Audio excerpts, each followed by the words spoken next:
Hello and welcome to Warcraft Daily for today, the 23rd of June 2013. In today's news we have the 5.4 Legendary Quest, raid testing, and quite a few interesting tweets from the Blues. So the first thing you're going to notice is that the background layout is completely different.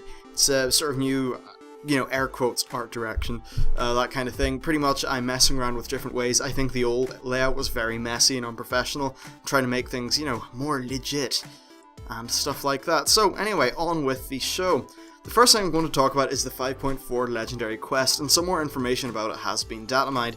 So as always, Wrathion is involved. This time he has learnt about the Timeless Isles, and he wants us to, he wants to time lock our cloak.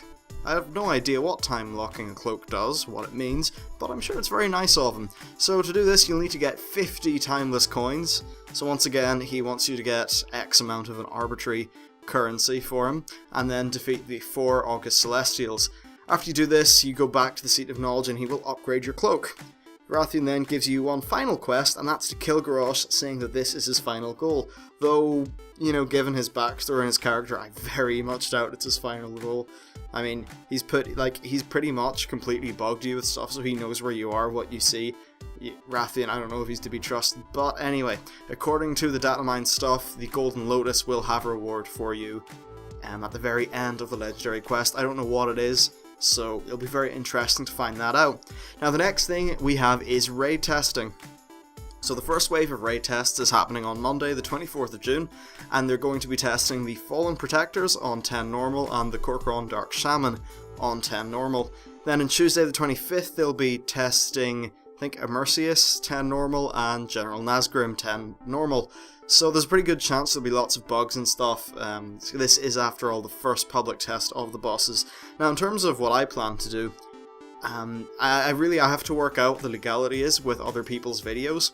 If me using the video, sticking it in WoW Daily, and doing commentary over it, if that's okay for fair use. I'm 99.9% sure it is, so hopefully I'll have full videos. But anyway, you'll get that, a vlog, something about me just talking about the bosses.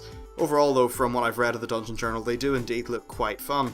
Now the next thing is tweets. We haven't had these in a little while, and they're actually very good. Lots of interesting opinions mainly from Ghostcrawler. So here we go, for the character stuff. They said that the new character models are happening, but it's a question of time. Now an interesting thing that they mentioned was that it actually took months to get the panda models all done and, working properly, which is quite interesting to me. It's probably longer than I would have expected, but if they are indeed telling the truth, then I suppose there is quite a bit of work that would go into doing new models for everybody. As you can see with the new Garrosh model, there's definitely a lot more articulation in newer models that they're bringing out, especially the humanoid ones. They've also said that there's a possibility of doing two-handed to polearm transmog in 5.4, because there's a lot of polearms that look really cool, and I definitely think that. And a lot of people, if you're an arms warrior or you're a paladin or something, you want a cool, badass polearm, and they said they might be able to do this in 5.4. I hope, I really hope that does turn into a will. That would be very nice. Especially, I'd want that by the end of the expansion. I think they should really work on that. Now they've also said that they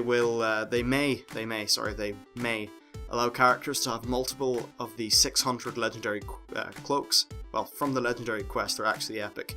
This is to cater to hybrids. The current system, you can only get one, so say you're a paladin, you're a healer, and you're a DPS, well, it puts you in having an annoying choice instead of just having one cloak for each spec, so hopefully they do indeed implement that, because it really is quite punishing to hybrid classes. The next thing they talked about was LFR, and it's pretty quick, but they were basically just defending it on saying it's optional, and if you don't, you don't have to do it if you don't like it, that kind of thing. I think that might perhaps stray away from the issue of LFR. I know it has a place, and there's a lot of people who do use it, but I think maybe they have to look at the implications it has on the game.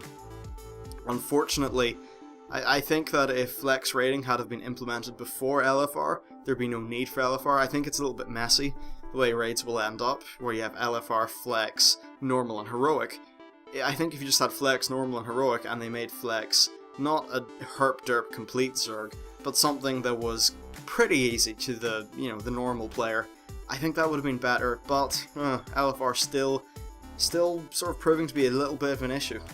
Now the next thing is heroic raids. So they said that they've changed it a little bit from having heroic being for players who want to challenge. Now players can choose an appropriate challenge level in which they can progress, so that's really flex, normal, and heroic, because, you know, LFR, you kind of there's no actual real progression in that, is there? So they said it gives people a good progression curve through raiding, and will allow things like flex raiders to move up to normal, normals to move up to heroic.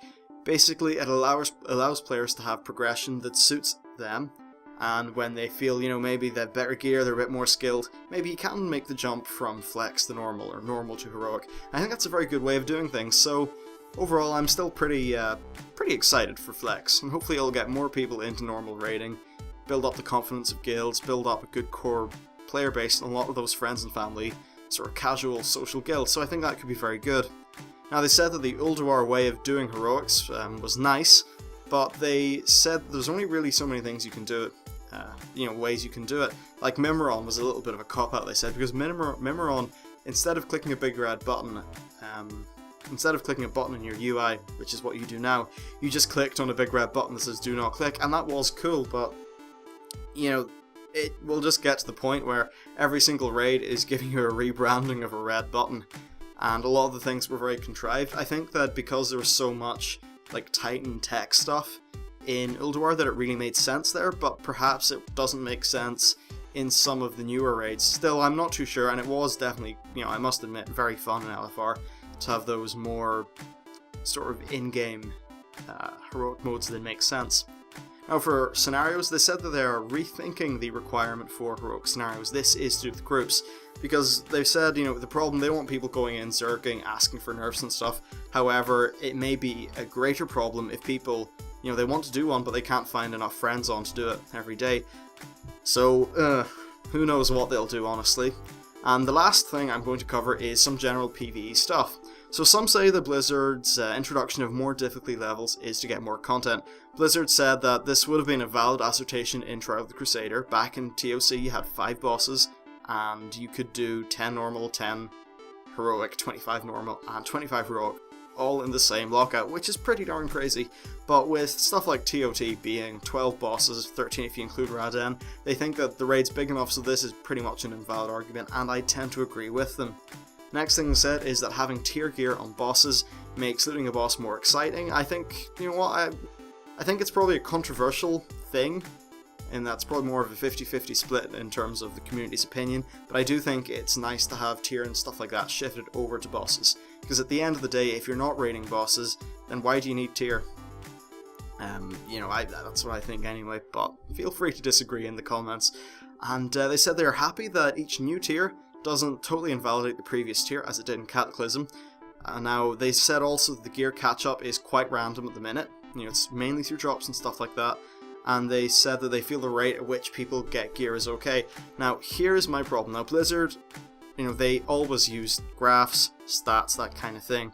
And that's great, but it probably leaves the outlying 10% in one direction who just, oh, I just said one direction, like 10% in one direction who just gear up ultra quick and get bored, and 10% in the other direction who get very little gear. Now, they've definitely been making positive steps in putting in the bad luck sort of protection systems. I think perhaps they might need to go a little bit further than they have at the minute, maybe up the drop rates a little bit, but yeah, I think the problem with so much RNG is that it's pretty good to the majority of people, very good to some people, but then, you know, it just bores them because they have nothing to do after a point, and then it's just extremely frustrating to other people, and that really sucks. So it's definitely an ongoing problem with Warcraft, and I think with MMOs in general, and we'll have to see what some of the newer generation of MMOs does to combat this. So this has been Warcraft Daily. I know it's a pretty damn long one. I've not went this over time in weeks, I think, but I don't know, I just felt like doing a longer one. So yes, new things on the channel. I have a StarCraft 2 channel now. That's, I'll throw an annotation up, which is a link to it. StarCraft 2 is a really fun game. To the World of Warcraft people here, of course, you know, as you can probably tell, it's a Blizzard game, it's an RTS strategy.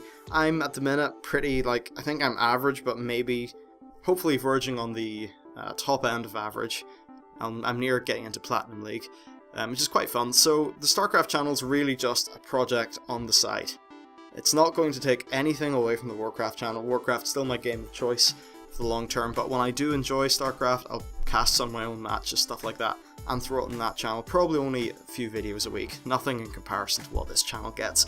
But I'd really appreciate if you check it out, subscribe, that kind of thing, because it would really help me out. So that's it for today's episode. Please like if you like, subscribe if you want more, and leave a comment telling me what you think about all the new stuff that's going on in, well, either in the game or on the channel, because there's quite a few everywhere. Thanks for watching, and see you later.